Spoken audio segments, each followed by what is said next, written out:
If you're just tuning in, you're tuning into what's nearing the end of a year-long series on Jesus, on getting to know him and what he was about. And last week, being Easter, we got to talk about his resurrection. And I love the fact that we sang "Up from the Grave He Arose," which is like traditionally an Easter song that you sing on Easter. But we're still going to be spending this week, last week, this week, and many weeks thinking about his resurrection. And in particular, how his resurrection changed the lives of those who first witnessed it and lived through it, and how their first days living among the resurrected Jesus on earth changed and challenged the ways that they understood their mission and who they were as a people. And so we're getting into the nitty-gritty of church as well, asking what did they understand, the resurrection witnesses, what did they understand about doing community together, and how does that challenge us as well? So I thought I would start off with, this isn't me, but this could be. No, yeah, there we are. This could have been a picture of an 8-year-old Keith. I was sort of, if you had to get a snapshot of what most of my memories were as a kid, it would be down in my basement, watching cartoons, playing Legos by myself. And I'm not here to make you feel sorry for me. I had a good childhood. It was a good childhood. But I was, had an older sister. Among my cousins, I was the only boy, and they were all a bit older. And so I spent a lot of time playing by myself with little Legos and little figurines, and talking to one another, creating stories. And because of that, if you know me today, this explains a lot about me.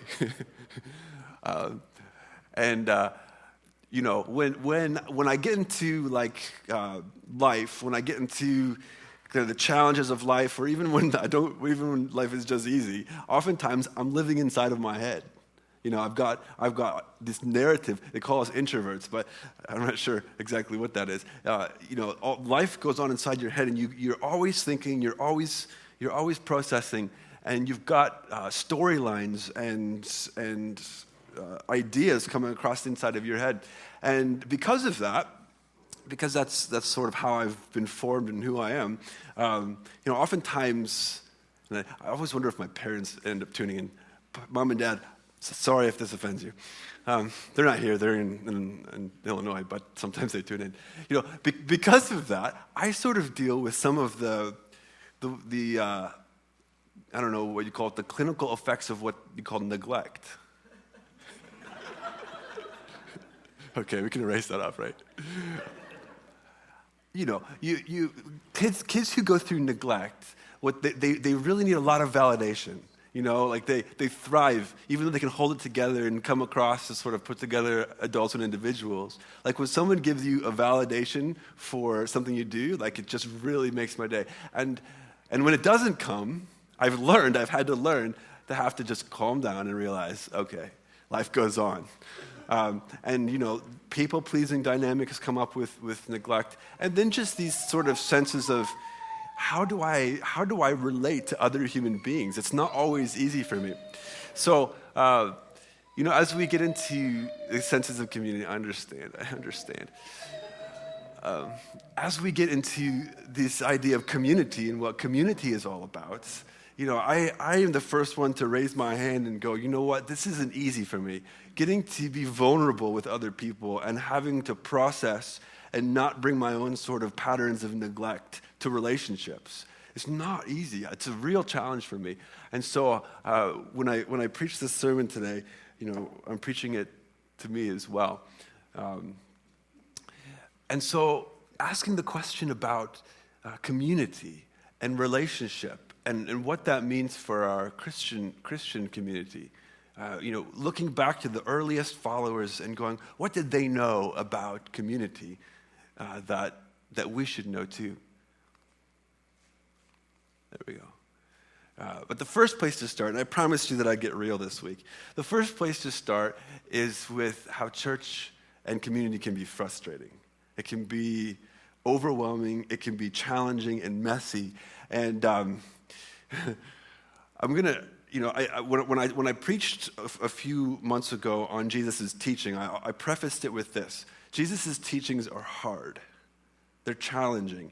And we always have to see it in terms of Jesus as a healer. Jesus was always going about asking, how can I heal and free and bring someone into wholeness? And sometimes it means that he says stuff that we don't like, and it's hard, and it's challenging, and it puts us on our heels. And so we always have to remember that Jesus is a healer. And just so when I go into this, remember, I want the best for you. I'm going to say a few things that might step on your toes right now. But sometimes people go, why don't people come to church more? Why don't they engage more with Christian community? And you get these answers like, well, maybe people are just busy. Maybe they've got a lot going on in life. Or maybe it's that they're out there sinning and they don't want people telling them what to do and they don't want God's presence in their life, and so they stay far away from church. Okay, those are just the answers that we give so we don't have to be real of why people don't come to church and why they don't engage. And so, I forget what slide. Yeah, this is what's next. So, I'm going to get into this today a little bit, and I'm just going to be forthright with you, vulnerable here, saying, I don't fully have this figured out. I was like 5 minutes before the service started, right back in the back office going, God, I don't really know how to say this without feeling like I'm just going to be stepping on everyone's toes and offending people and not really speaking to people. But he's just like, just say it anyway. You're in process, they're in process. We'll figure this out together. So here's the question. Before we get into the scriptures, why don't people come to church? And why don't people like to engage in Christian community? And actually, we're going to begin on this slide. This is a slide that symbolizes to me this thing called individualism. We like to be and do things on our own. We like to be people who are strong and put together and who don't have to be weak and vulnerable and expose ourselves to other people. It's just not natural. It's just difficult. For whatever reason, we like to be the ones who can scale the mountain and be there on top by ourselves and pat ourselves on the back. We don't like leaning on other people and really truly exposing ourselves and actually needing them to succeed. This is, a whole pattern in our society. It's the way that our culture defines us and shapes us. And what this means ultimately is that we walk around, and you could sort of see this, I don't know, when you relate with other people at church. Like, how are you doing today? You see each other in the corridors. Oh, I'm good. This happened in my life, and this has happened in my life. And what happens is we go about getting these sort of roles that we play with one another, where we don't really want to give up the deeper places of ourselves. Now, I'm going to get to this later, but you don't want to go around telling your deepest things to someone in the lobby who you barely know. Like that's you don't have to do that. That's not what church is about. There are places for that. But I think deep down inside of us, when we want to make sense of our life and who we are, we like to know that we don't really have to depend on other people. So that's point one. We could over-spiritualize, why don't people come to church? Well, this is a place where if you're going to be real with people, if you're going to change, you're going to have to open up. You're going to have to get a little bit vulnerable with certain groups of people. And I think people know that, and they're like, oh, do I really want that? Is that really safe? Can I really open myself up in that way? And then they sort of struggle to know how to engage. I love this quote. I'm going to be putting a couple quotes up here today by an author named David Benner from a book called Sacred Companions. It's a really good book. He says this: it's impossible to offer genuine presence to one another if I'm simply an assortment of roles. What role am I playing? Am I a pastor? Have my pastor hat on? Am I a strong shoulder on which someone can lean hat? Am I what role do you play in people's life? Often we wear our personas like a mask, each for the correct occasion. The performance is so well rehearsed that we fail to be aware that it is a performance, but it is. Let's be real. We oftentimes walk around this place, and even in our small group settings, with personas on, and we play the roles that we're meant to play, and that's it. The second piece, other than individualism, is consumerism. And consumerism is basically this. I see life as a product. I see my relationships as a product. I go around and, this is sort of complex in how it all works. And we went through this a couple months ago, or a month or so ago, with how this works in our individual lives. My relationships. If they fail me, I treat them like another product, and I get rid of it and I move on, rather than a deep, enduring forgiveness. If someone hurts me, if someone does something wrong to me, I just, you know what? Fine, I'm moving on. Rather than the deep, enduring forgiveness that Jesus calls us into. Or same with God.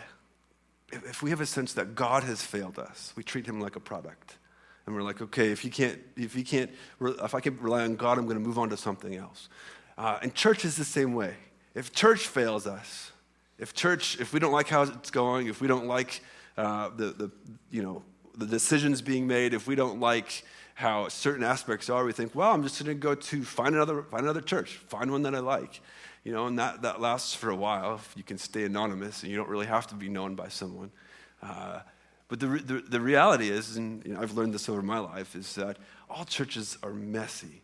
And if they're doing it well, if they're actually trying to be vulnerable and open up to one another and do church well, it's going to be all the messier and all the more challenging. Here's the thing: when it hits, this is a communal factor. We're trained to think I'm going to move on if I don't like how things are, but then consumerism hits each and every one of our individual lives. And listen, I know a number of people in this church and a number of these families pretty well by now, and I count myself among them.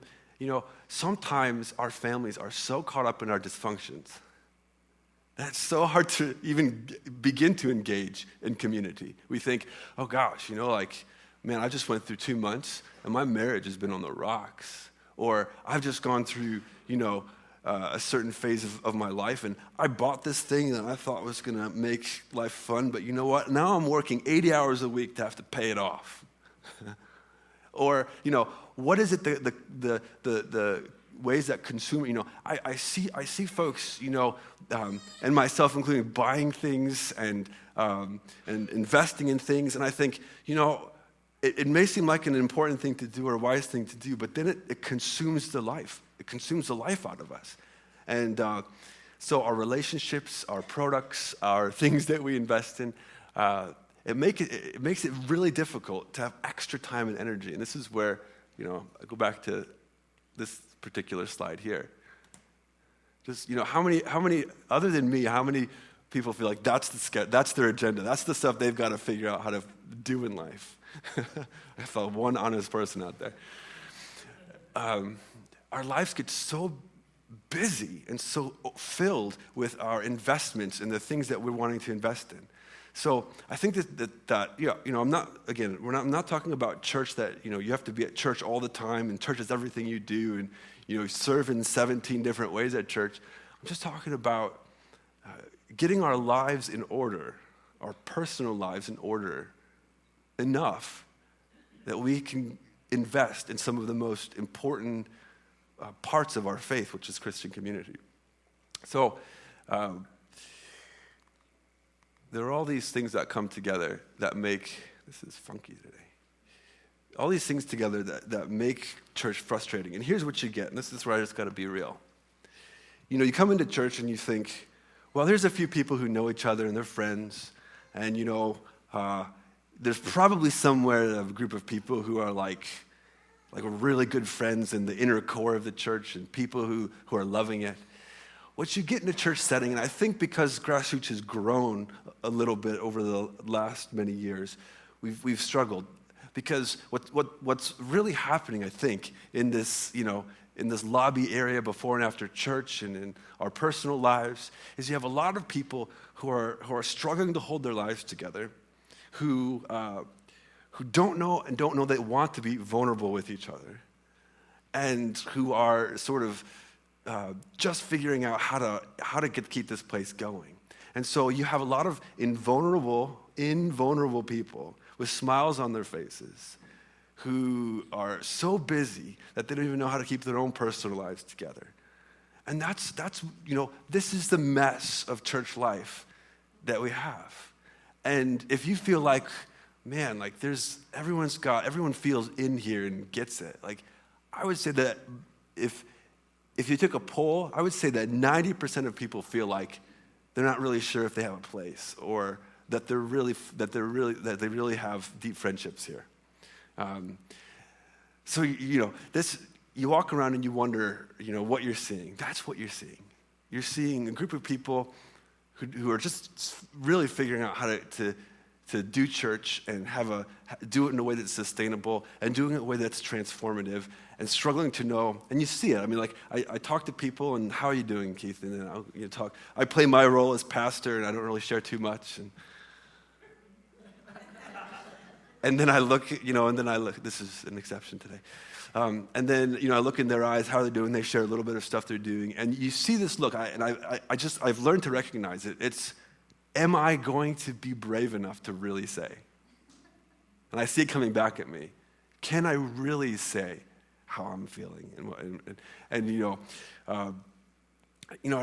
I'd love for us as a community, as messy as this is, to grow a little bit in our ability to trust and to open up to one another and to find relationships that maybe we wouldn't even, people who are not like us, or people who, we wouldn't necessarily feel comfortable around, knowing how to relate with them. And so, all that to say, I think there's some lessons that these early Christians can teach us in their experience with the risen Christ. And we'll jump into this. So, as you remember last week, there's a group of women disciples of Jesus, who got up really early on Sunday morning after Jesus was crucified. And they came to the tomb. They didn't know what they were going to expect. They thought Jesus was going to be there. His body lay dead still. They were going to anoint him. And then when they got there, the stone was rolled away, and there was a couple angels saying, don't you know he's not here? He's been raised from the dead. He's going to go on to Galilee, and he's going to appear to you, and you go tell the disciples, the apostles, that's going to happen. And so Jesus then, after all this, goes about for the next 40 days appearing, like in a resurrected, new type of glory. We'll say it that way. His body still has the nail marks that he was crucified with in him, but somehow his body was different. He could walk through closed, locked doors, and he did so in a way that made his disciples think that it was just a ghost. And so what this means is that Jesus' new body, his resurrected body, he's come fully back to life, and he is at home now, both in the seen world on earth and the unseen world in heaven. He can exist, he's at home in both of those worlds in ways that you and I aren't. And so he goes about appearing. He appears to Mary Magdalene first, and then to Peter. And what's interesting is the Bible doesn't give us this story. He appears to Peter before many others. It's just this little note in the Gospel of Luke that he appeared to Peter at some point. And then to two people on the road to Emmaus, and then to his 11 disciples together, then to 500 people, and then to his little brother James, and then to Paul in a vision on the road to Emmaus. So Jesus goes about and appearing to people. And so today what we're going to talk about is his appearance to Mary and the two on the road to Emmaus. And so here's how it goes. Mary stood weeping outside the tomb. So there she is at the tomb, and she's outside, sad. And as she wept, she bent over to look into the tomb. And she saw two angels in white sitting there, where the body of Jesus had been lying, one at the head and the other at the feet. They said to her, "Woman, why are you weeping?" She said to them, "They've taken away my Lord, and I do not know where they have laid them." I mean, I love Mary's response here. Mary is like so devoted to Jesus. She loves him so much. But she's such in a fog of her sense of duty that she can barely even think straight. I mean, she's, think of someone in life who just needs to go around and control every situation they're in, and they feel like their responsibilities in life are the most important thing they have to do, and they're just frantic about that. They can't even think outside of this box, but they've got these blinders on to the bigger picture. This is Mary right now. She's frantic. They can't figure out. They've taken his body. Jesus has preached to her and his disciples many times, I'm going to raise from the dead. She's not getting it. Oh, they've taken him. They must have taken him. And if you're someone who, and we'll talk about this more next week, but if you're someone who the message of the risen Lord Jesus makes you go, you're saying words I understand, but I don't quite get what you're saying. You're among good company with the early disciples. It took them a while to figure this out. And so she was so frantic, they've taken away my Lord, and I do not know where they have laid him. But here's a beautiful thing about Mary in her franticness, in her messy, blinded situation, is that she's crying. She's being real. She's being genuine. She's not trying to hide her emotions or keep herself composed together. She's just putting it out there. And I think that there's something very profound here about Mary Magdalene willing to be herself. And the gift of community, the gift of you being you and me being me and relating to one another, whether it's passing in the hallway or whether it's in a home group setting or in a coffee setting, she didn't have to hold back the tears. She didn't have to be someone else. Genuine spiritual friendship, the kind with which we hope to achieve in Christian community, has as its first priority the willingness to be real. And this cuts across every single experience we have with one another. We don't have to be fake with one another. We don't have to sort of put on a good show and not be genuine. Again, we always just spill out everything off to everyone that we see.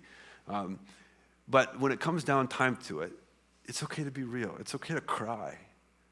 It's okay to not be put together. It's okay to have questions and let each other know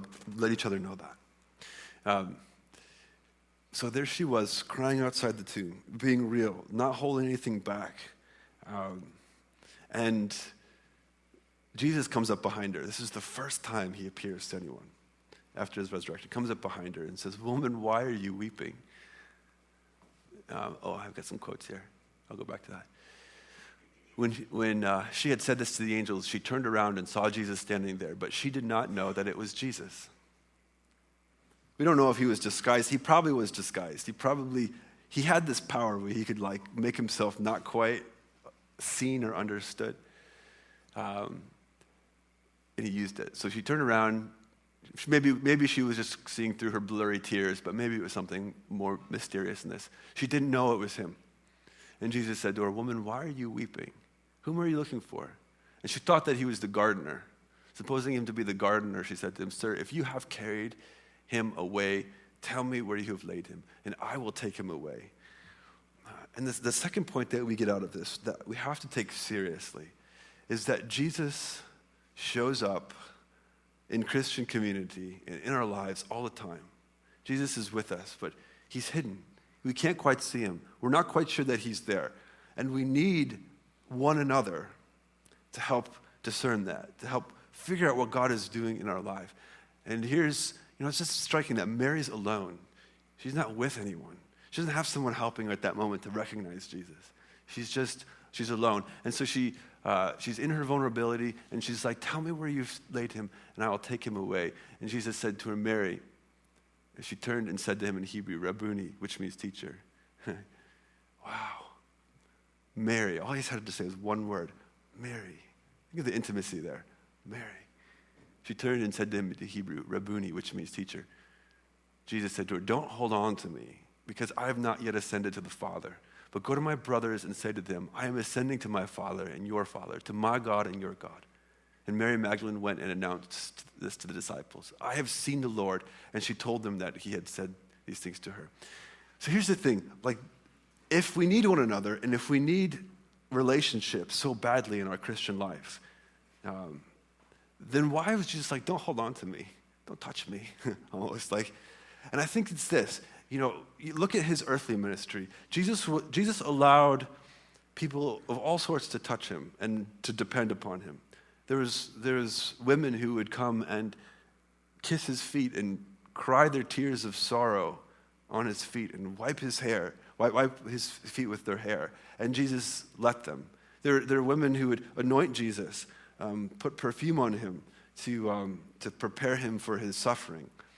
And his disciples were like, "Oh, why would you let them do that? That's so expensive. We could have had a lot. We could have used that money for something better." And Jesus said, "Well, this woman was doing exactly what she needed to do, and show her devotion to me and prepare me for my suffering." Jesus let his followers depend on him all this time, but now he's going to heaven. He's going away, and what does he do? "Mary, you should come with me to heaven. It would be great. Run off with me." No, he doesn't do that. "Mary, go and set up, yourself by yourself, in a hermitage somewhere, and I'll come there and I'll keep ministering to you." Oh, by the way, I should get into this just quickly here, because sometimes we watch the History Channel and we read the Dan Brown novels and we think, oh, Mary and Jesus were probably, girlfriend and boyfriend or whatever. That idea comes from, you have to read these first and second century extra writings, which, if you're interested in this, I'll take you out for coffee. I got a PhD in this stuff. I will bore you with it. But it comes from a gospel in which Jesus says, an extra gospel which the early Christians, the ones who followed Jesus, knew that it didn't come from Jesus. It came from someone else. Someone else wrote it. And it said, well, Jesus loved Mary, loved her deeply. That's the word. He loved her deeply. And so, our modern day fantasies would just make this whole idea that Jesus and Mary were lovers. But the next sentence then in that book says, and the 12 disciples Jesus loved deeply. So either there's some really weird stuff going on, or he just loved them deeply out of his heart, which that's what we get in the Gospels. He had this deep, deep love for them. And yet here he's saying, "Mary, I know that you've relied upon me all this time. I know that you love me and I love you, but I'm going somewhere where you can't rely on me like you have. You're going to have to go do this with community now. You're going to have to go relate this way with the disciples." He sends back to the disciples, "Don't hold on to me." And I think in our lives as Christians, as we go through really difficult things, we always need to be linked up with Jesus. We need to be in relationship and leaning on him, but it's not enough. That's not how he's created us. We need other people to lean upon and to cry with and to go through life with and journey with. And so he's saying, all right, I know we've had this relationship, Mary, but now you have to go figure that out with these guys. And if you've read the stories about the disciples, you know they weren't easy to relate with. And now Mary has to go back and figure that out. So this is the scene, setting it up. This is the last time, actually, in all of the writings that we see Mary Magdalene. She doesn't show up again in the scriptures. But she goes and she tells the disciples what Jesus said to them. I'm going to go back here a little bit because there are a couple quotes. Sorry. There we go. No, there we go. Genuine presence. This is from that book, Sacred Companions. Just genuine presence involves being genuinely myself. It is simply being my full, authentic self, and then setting this self aside as I seek to create a place within myself where I can receive another person. This is community. This is what Mary is going to have to figure out. This is what we have to figure out as well. Genuinely being present with one another in the way that Jesus was genuinely present with his disciples. It involves taking care of yourself and figuring out who you are and having a peace within you so you can be present to other people, and then learning to give that away so that other people can be made well as well. So being genuine with one another means that what I say, I mean, and I believe. It also means that what I show, I feel, not pretending. But what I do communicate, I genuinely feel, believe, and think. This is a challenge to all of us. we're really good at saying what we don't mean. We're really good at showing things that we don't feel. And as, we get to avoid conflict, and we get to avoid messiness, and we get to avoid all of that when we're fake with one another, or we think one thing and, we're annoyed on the inside and smiling on the outside. It's easier that way. But let me tell you, it just doesn't go well in the long term. It creates these false senses of community, false senses of what's real and what's not real. We do begin to wonder, are people talking about me behind my back? Is like what they're saying to one another about me, what they're saying to me? And if we're going to do this, if Christian community is going to go anywhere, we have to grow in our ability to say to one another what we mean. Now, again, I'm just going to tell you everything I think. I'm going to have some wisdom about that. But I'm not going to put on some sort of show around you if I feel differently than that. So being genuine. And this next point here as well.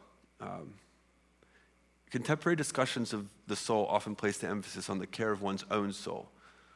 While this is important, the emphasis in Christian soul care is always on the care of the soul of others. The care of souls is an act of neighbor love. You hear a lot of people going, well, I have a hard time engaging in community because I'm so unwell myself. I've got, I can barely hold my life together. I can barely hold my family together. And I got to take care of myself. And yeah, self-care, we have to be on the road to wholeness. We can't just extend ourselves way beyond the means. But self-care, in its essence, actually goes against the grain of the gospel, which is other care. So, these excuses we give ourselves of why can't we engage, why can't we give to community because I got to take care of myself, actually isn't Christian. The Christian version is always asking, how can I take care of the souls of others? And so, you can see this between Mary and Jesus. Jesus is always constantly willing to give himself to care for other people, even after his death and resurrection. And he's going to teach his disciples to do the same. So we get to the second story. Mary goes, and who knows what happens to her? We don't have the ending of her story. But then we have two other disciples who we never meet again. One of them is named Cleopas. And they heard Mary's message. This is the same day. Mary goes and sees Jesus. And the same day, these two, they hear her message. He's raised. We don't get it. And then some disciples go to the tomb. And they find it empty, but Jesus not there. And so these two disciples are leaving town. They're hightailing it out of town. Okay, he's dead. There's some weird stuff that Mary's saying, but we're gonna leave. And Jesus shows up among them as a traveler. And the conversation goes like this. Jesus comes, and then they don't recognize him. Think he's a fellow traveler. And Jesus says, well, what are you guys talking about as you go on your journey together? And they said, haven't you heard? Weren't you in Jerusalem for these last days? How could you not know what had just been happening? Jesus from Nazareth, who we thought was going to be our Messiah. We thought he was going to be the king. Our own religious leaders, they betrayed him and turned him into the Roman authority, and they crucified him. And Jesus says to them, as if he's a stranger, are you guys so dull that you don't even know the scriptures? That the Messiah had to suffer, die, and be resurrected on the third day? And so he began, it says, opening their minds to the scriptures, going through the Old Testament, showing them how the Messiah had to suffer and die, going through Isaiah 53 about the suffering servant, and going through various Old Testament scriptures that pointed to what Jesus had to suffer. And it was getting late, it was getting dark, and they got to Emmaus, the town of Emmaus, and they were going to lodge there, and they said, it's getting late, fellow traveler, why don't you come eat with us? And so Jesus was like, okay. And they go inside and they're eating dinner. And as they're eating dinner, Jesus pulls off this magic trick, or however he does it. He takes some bread, lifts it in the air, just like he did the night before he was suffered in the Last Supper, and breaks the bread. And it says, as he broke the bread, their eyes were opened and they realized it was Jesus the whole time. And then he vanishes. He's gone, nowhere to be found, right before their eyes. Slips into the heavenly realm. And they said, can you imagine the response? This was Jesus with us. They said, weren't our hearts burning inside of us when he was among us? And this is so important for us because, when push comes to shove and we deal with all the dynamics about community and all the challenges, we have to ask and we get to those places where, is this really worth it to me? Is this really worth my time?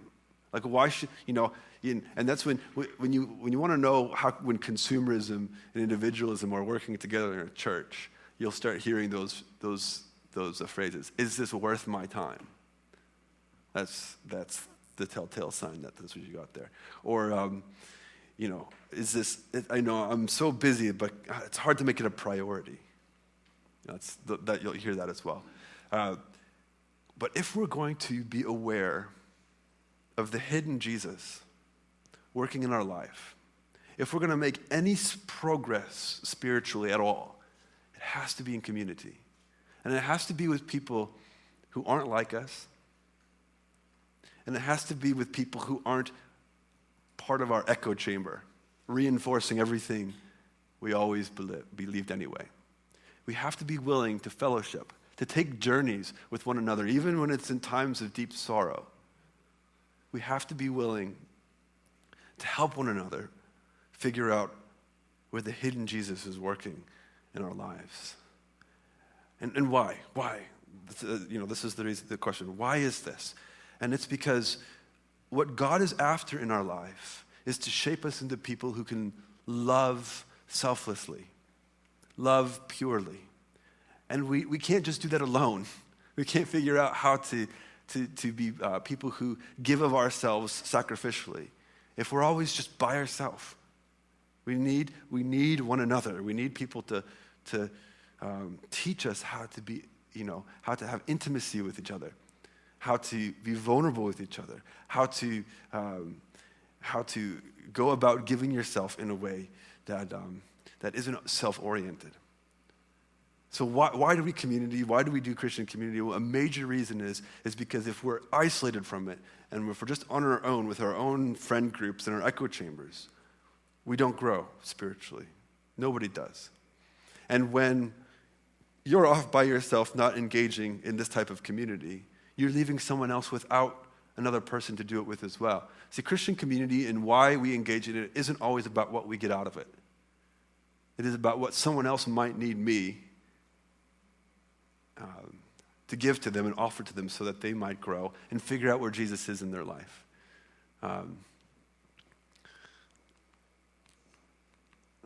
Here we go. 11:37. Okay, I can do this. Church. If you read the stories of the people who lived with Jesus in those 40 days, and what they go about to do, something that really stands out is how they needed each other. And it says the first communities did 4 things together. They ate together, meals. They broke bread in each other's homes. And they prayed together. And they met as many needs as possible. And they studied the scriptures. They devoted themselves to the apostles' teachings. And so that's the pattern with which we organize our church life as well. And so getting practical here, there's three spaces that we engage in community. One is Sunday mornings, the other is Thursday lunches, and the other is home groups. So I want to talk a little bit about each of those. Sunday mornings. How do we do community on Sunday mornings? Sunday mornings, unlike small groups and home groups, is a public space. We come in here and this isn't really a space where anyone's trying to link you up with someone else, make friends. That's why when pastors say things like, turn to your person sitting next to you and tell them the fight that you've had with your spouse recently. Or tell them what you're going through. Some churches do that. Honestly, some, that is betraying some of the public space, which is this setting.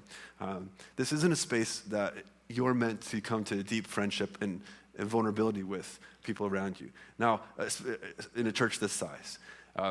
So on Sunday mornings, we need one another not just to learn how to relate to one another, but we need one another because praying together and worshiping together for an hour is impossible by ourselves. I can barely do it. But when musicians have come and practiced and put a song set together for you, when I've prepared a sermon, sitting here for an hour and a half is a lot easier. And coming into the presence of God is a lot easier together. It just is. And so we need one another to keep ourselves focused and worshiping once a week like this. So when you come in here, don't feel like you're missing the boat if you're not creating intimate relationships in this space. You're not going to. It's not possible. That's not what we're here for. But when church ends today at 11:50, at 11:52, this space transforms. It's no longer public. It's social space. It's where if you linger, you get a chance to catch up with people. And so, I like to joke sometimes that, I never really get an eye, but sometimes I see folks beelining it out of here.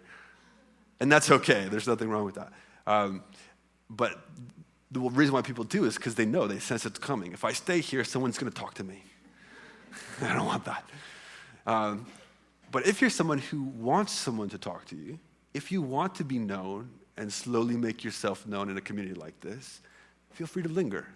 Don't beeline out of here. Even if it's awkward for a little bit, if someone doesn't approach you in the first 5 minutes, this community's, they've dropped the ball on you. So friends, look around. Is there other people that you don't know lingering by a wall or kind of trying to figure out after 2 minutes? Before 2 minutes, let them beeline. You don't have to chase them down. But if they're lingering and you can see they want to be known, and go up and say hi. Who are you? Let's get to know each other. What do you like? What kind of things are you interested in? You want to know more about the church? If someone's here after 2 minutes, they want to be talked to. And it's a social space. Thursday lunches are a social space as well. Most Thursdays, there's just a small group of people that, because the building's open, gather here for lunch, and anyone's welcome. Come and bring your lunch. And this is a chance just to socialize. There's no Bible study. There's no spiritual stuff. It's just a chance to socialize. And you think, well, what's the value of that? Well, let me tell you, in this day and age where we don't socialize with one another, we've lost the skill. It's hard to know how to relate with people face to face. And this is just a chance to practice. We tell stories. We laugh together. We say our likes and dislikes. We talk about our hobbies. Everyone's welcome. And it's an important space. It's not a valueless space, especially when folks who come who may not have that space anywhere else in their life to be known and to know someone else like that. But the third space is home groups. And if you're not in a home group, this isn't a shaming session here. If you're not in a home group, it's okay. If you want to be known, and if you want to find that space where you are opening yourself up in ways that you need one another to find the hidden Christ in your life, then home groups is the place for this. This is the place where it's a group of 12 to 14 adults who get together on a fairly regular basis. They open the scriptures together. They break bread in their homes. And they say to one another, where is the hidden Christ in your life? What is God doing with you? What is God doing with me? And by sharing our unique little testimonies, I tell groups, don't start off the groups by spending 14 weeks and everyone telling their whole testimony. Because by the time the 14th week is over, I'll forget the first week. This isn't that. This is every week just mini testimonies of what is God doing with me this week? What is happening in my heart? And by sharing our uniquenesses, it's amazing. We discover what we have in common. It's a way to pray with people and to share your hearts and to share what's going on in your life. And if you're not in a home group and you'd like to be in a home group, let me know. Come talk to me. Let me know. I do placements in home groups. I'm orchestrating that at the moment. I'd like to know if you want to be in a group. There is space, and there will be space. Now, I'll say this about home groups. If you are struggling with faith, if you aren't really sure what you believe or how or what it is that you don't have all the right answers, this is a perfect space. Home groups are meant to they're designed in a way to lean more on questions than they are to give answers. There's no leader who's up there saying, I'm teaching you a bunch of stuff. Now you're the passive recipient. It's this conversation-based. And the leader's job is more to facilitate the conversations and get questions going than to have answers. So if you're someone who's like, I don't really know too much about the Bible, I don't really know if this would be worth my time. If you're not engaged in this way in your faith life anywhere, you will slowly fade. Your faith will slowly diminish, and you will go through that long fade that we know as sort of the death of the faith life. When you go through challenging times, when life gets very difficult, if you don't have a group of people who are ready to listen and not judge and give you a safe space to share, your faith will stall out. If you want to grow at all spiritually, you've got to be with people who aren't like you and who aren't just reinforcing everything that you already know. That's just the way it works. So home groups. If you want to be in a home group, let me know. In 2 weeks' time, next Thursday, not this upcoming Thursday, but the next Thursday, there's a dessert night here that we host.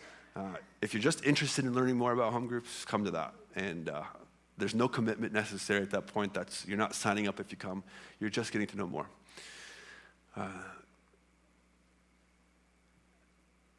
So here's the last few points. Community. Needing one another.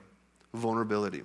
Make space in your life for others. If there's not space in your life for others and you're just going about your tasks and responsibilities, true space, not where you're just sort of fake listening, but space for others to get inside of you, to making space to let others go through what they're going through, you're missing it. This space needs to be marked by stillness and safety and love and genuineness. In home groups, in communities, if you're just surface, if you're not creating that safe space for people, it's not working. You gotta figure out how to create the space for safety, stillness, and love. Prayerfully listen to one another in home groups. Ask questions. Don't feel like you always need to give the answers. Share your spiritual experiences. Give support and encouragement. I'm going to start saying, and I think this is true, if home groups aren't the place where you feel closest to God, then they're not quite there yet. Well, that's my experience. When I'm in a good home group, I feel closest to God among a group of people who are sharing their perspectives.